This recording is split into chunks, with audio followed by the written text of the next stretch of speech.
Shalom saudaraku, renungan hari ini berjudul Mewartakan Tuhan melalui kuasa Roh Kudus.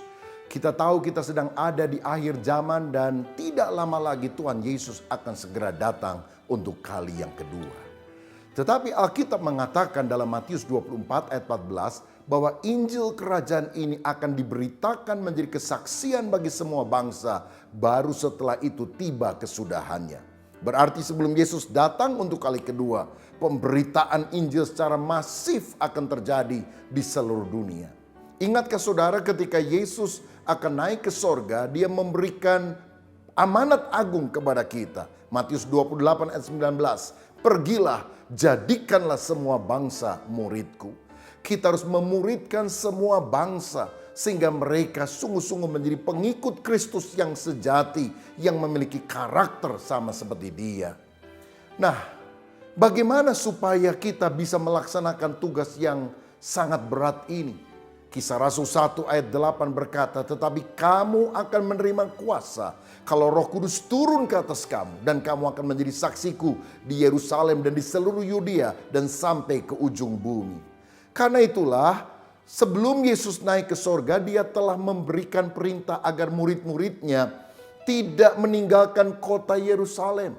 Tetapi sebaliknya mereka berdoa agar Roh Kudus itu dicurahkan dalam hidup mereka. Dan 10 hari setelah mereka berdoa, dari awal kenaikan Yesus sampai hari ke-10, mereka tiba-tiba dipenuhkan dengan Roh Kudus pada hari Pentakosta.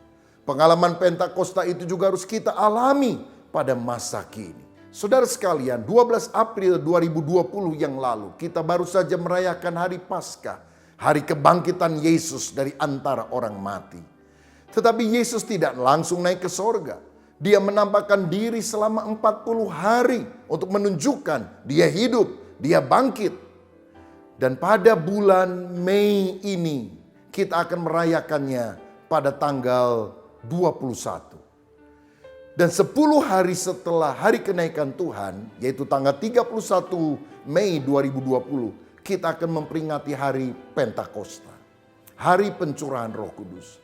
Jadi apa yang kita harus lakukan pada masa pandemi COVID ini? Memperingati Paskah, kenaikan Yesus, bahkan Pentakosta. Mari kita sungguh-sungguh berdoa kepada Tuhan. Bahkan kalau perlu disertai dengan puasa. Supaya lawatan Roh Kudus terjadi lebih dahsyat bagi kita sekalian. Kita perlu berdoa, bertobat dari segala dosa kita. Dan kita juga perlu berdoa agar perlindungan Tuhan atas keluarga kita, atas bangsa dan negara kita. Sehingga wabah COVID-19 ini segera dilalukan dari bangsa ini dan juga dari seluruh bumi. Lebih daripada itu, kita juga perlu berdoa agar Roh Kudus sungguh-sungguh dicurahkan kepada setiap orang yang percaya. Orang-orang tua, orang-orang muda, bahkan anak-anak kecil akan dilawat oleh Roh Kudus. Sehingga terjadi revival, kebangunan rohani yang luar biasa. Dan kita tidak hanya menonton, kita menjadi pasukan yang akan menuai jiwa-jiwa untuk kerajaan sorga. Karena itu siapkan diri kita, karena masa penuaian akan segera terjadi. Dan kita harus rajin memberitakan Injil, tantang orang untuk terima Yesus sebagai Tuhan dan Juru Selamat. Sebab ketika mereka percaya kepada Yesus, dosa akan diampuni, mereka akan diselamatkan. Dan ajar mereka untuk mentaati setiap perintah Yesus. Karena Dia adalah Tuhan, penguasa tertinggi dalam kehidupan. Mereka perlu dibaptis, kemudian mencintai Tuhan, melayani Tuhan, dan mengikuti pimpinan Roh Kudus. Dan saya percaya tugas ini kita bisa lakukan menjelang kedatangan Yesus untuk kali kedua hanya dengan kuasa Roh Kudus. Saya mau berdoa agar Roh Kudus memenuhkan hidup kita.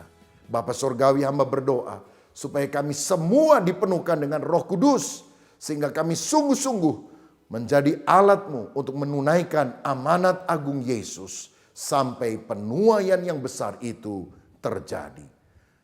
Kami juga berdoa kiranya wabah ini segera berlalu dari negeri kami. Sehingga kami bisa mendapatkan belas kasihan Tuhan dan juga memberitakan Injil kepada lebih banyak orang. Demi nama Yesus kami berdoa. Amin. Tuhan memberkati.